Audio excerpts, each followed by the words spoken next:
We write separately. It's something that we just started doing when we initially started writing songs. I think we discovered that, I guess, I don't know if I would call it a talent. I'm not sure I would be so confident to say that. But, like, I think that we discovered that we had a knack for writing songs on our own separately.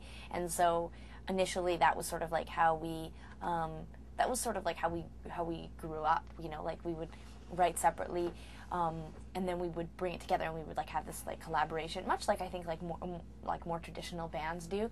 And so that's been something that we've always just really stuck with. It was a formula that seemed to work with the Tegan and Sara project. Whereas like as a songwriter, I really like to write alone and not in isolation in like a cave or anything, but like I like to be alone for a couple of days and really sit with a song and really like let it sort of stretch out and then take it to the band or take it to Tegan and sort of like start producing it or starting a sort of a collaboration like on vocals and guitars and on arrangement and stuff. So it makes living apart, well, 3,000 miles apart, a lot simpler, because a lot of people think we must write together, so that must be awful and so difficult. But it sort of is just almost the same as when we were like, our bedrooms were next to each other when we were growing up. I mean, instead of coming over and playing her guitar for me, she sends me an MP3. I mean, so it really seems to work, and it sort of lets us it lets us like isolate ourselves a little bit more and let the songs cultivate a little bit more. So it's actually kind of cool because I'm hearing final stages instead of sort of like rough work now, and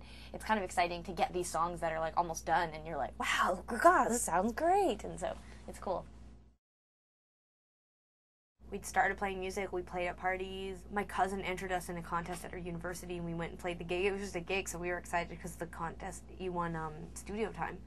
And we won, and so we went and made a demo, and then the demo got into the hands of different people, and we sold it at our school, and then we were opening for people we listened to all of a sudden, and it was like, well, that's weird, and then all of a sudden labels were calling. We were still in high school, and so it wasn't like movie or anything like that. Like, it was really normal. Like, we were sad during some of it, we were overwhelmed during some of it. I mean, it was weird to be in high school and have always thought we were going to go to university, and then all of a sudden sort of be grieving that because we weren't that interested. We were pretty sidetracked with music, and it was cool too because we kind of got sidetracked though, because after high school things don't happen really fast. Like, record companies don't swoop down and then suddenly you're on MTV Cribs or something. Like, I mean, there is like years between a project beginning and a project really coming to fruition. So I think that what was cool, like, we grieved and we were feeling overwhelmed, and then there was like Tegan was working at Grabba Jabba and like serving coffee, and like I think we were like, whoa, let's move things forward. So I don't think we ever actually, had a conversation where we talked about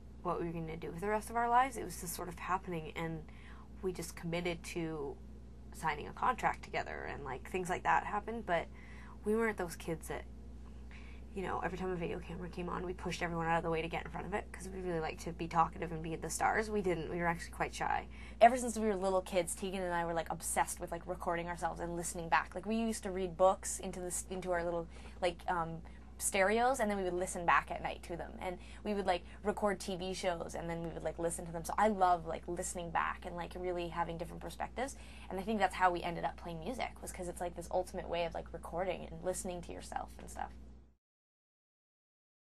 I've heard us on like weird college stations, or someone's phoned me and told me, oh, you're on TV right now, and I flipped past it and been like, ugh, the sound of our voices on tape, I hate.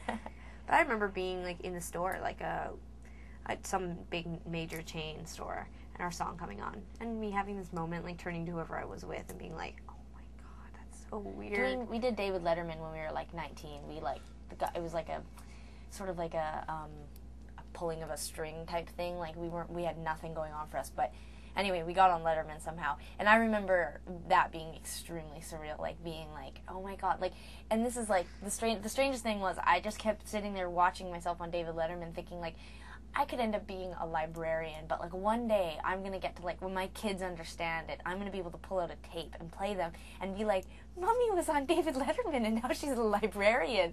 And if like David Letterman's still around. Yeah, maybe but they'll get it. Yeah, but what's not around now, like you look at the, what was the show that the Beatles was on? See, I don't even know his name. People would think, what's his name? Like, when the Beatles... I don't know what you're talking about. They were on, what was the show that Ed Sullivan.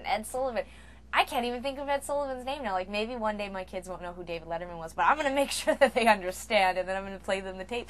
And, like, I've had moments like that where I'm like, there's lots of weird, surreal moments like that. We've met lots of really interesting people, weird people, and, like, not us stalking them. Like, them actually coming and seeing us and being like, oh, I'm a fan. And you're like, it's all surreal.